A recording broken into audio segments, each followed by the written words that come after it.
drivers and constructors champions for 2 years running are without a doubt the ones to beat.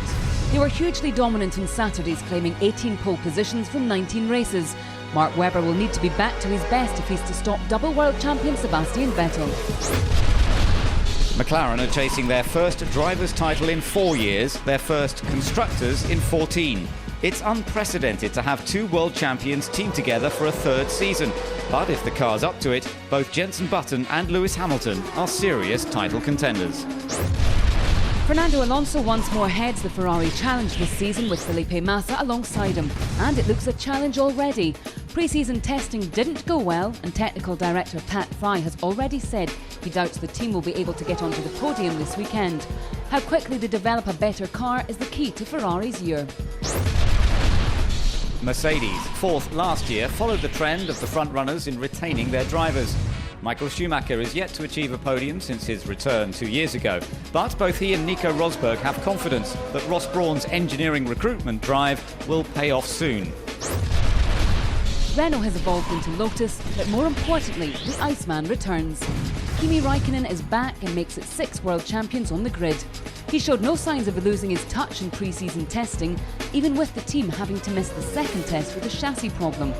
Also back in an F1 car is former Renault F1 driver Romain Grosjean. Force India's stated goal is to finish 5th in the Constructors' Championship. Adrian Sutil has been replaced by fellow German Nico Hülkenberg, while Scotland's Paul di Resta also enters a second year at the top level. Their rivalry will be one of the talking points of the season.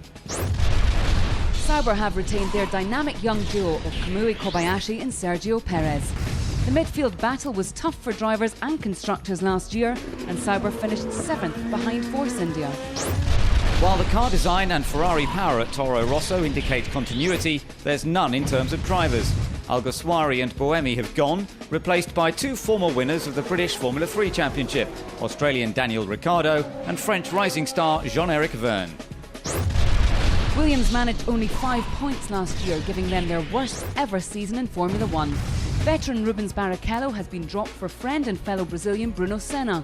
Venezuelan Pastor Maldonado stays, which is a little consistency as the team continues huge restructuring behind the scenes. The green and yellow colours remain, but Team Lotus has become Caterham F1, still owned by entrepreneur Tony Fernandez. Heikki Kovalainen has again been entrusted with boosting the team into the midfield, and he's joined by 2011 Melbourne podium finisher Vitaly Petrov.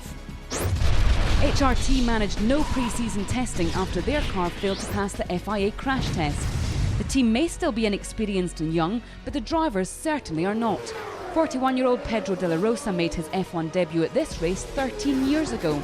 His teammate is 35-year-old Indian Narain Karthikeyan. Marussia, formerly Virgin, endured a torrid winter, and the car only ran in anger for the first time here on Friday. The crew will be relying on the experience and dedication of Timo Glock, while 22-year-old Charles Pic will be in at the deep end for his Grand Prix debut.